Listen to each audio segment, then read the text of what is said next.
ఉండే ప్రజానీకానికి నమస్కారాలు. నిన్న జరిగినటువంటి పార్లమెంట్లో జాతికి విద్రోహం జరిగింది, మహిళలకు అన్యాయం జరిగింది. నిన్న భారతదేశ చరిత్రలో ఒక బ్లాక్ డే. ఎందుకంటే అందరూ అనుకున్నాం మహిళలకు 33% రిజర్వేషన్లు వస్తాయి.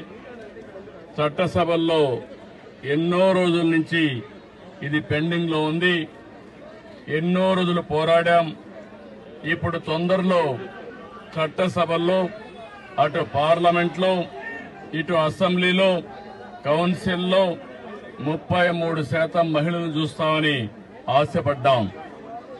ఇన్ని పోరాటాల తర్వాత అందరూ కూడా ముందుకొచ్చే సమయంలో నిన్న కాంగ్రెస్ పార్టీ, దాని మిత్రపక్షాలు ఒక విధంగా చెప్పాలంటే మహిళలకు ద్రోహం చేశారు. ఇది జాతి విద్రోహం. భారతదేశ సంస్కృతి మహిళల్ని గౌరవించడం, అన్ని రంగాలలో వాళ్ళని ఆదరించడం. అందుకని ఎక్కడైతే మహిళలు పూజించబడతారో అక్కడ దేవతలుంటారనేది మన సాంప్రదాయం, మన సంస్కృతి కూడా. అలాంటి సంస్కృతి సాంప్రదాయాలకి భిన్నంగా నిన్న జరిగిన ద్రోహం ఈరోజు నిడదవోల్లో నిరసన తెలియజేస్తున్నాం.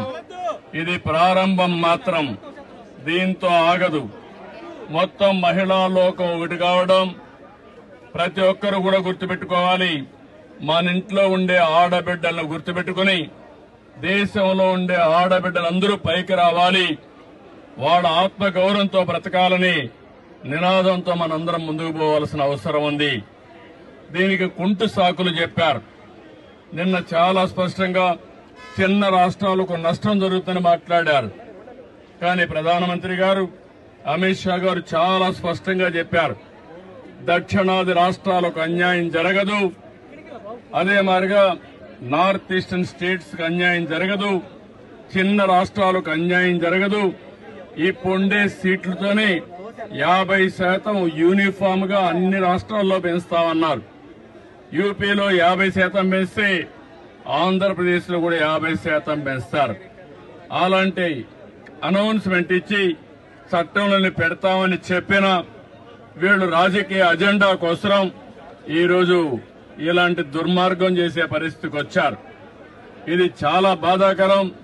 నేనైతే 3 దశాబ్దాలుగా దీనికోసం పోరాడుతున్నాం.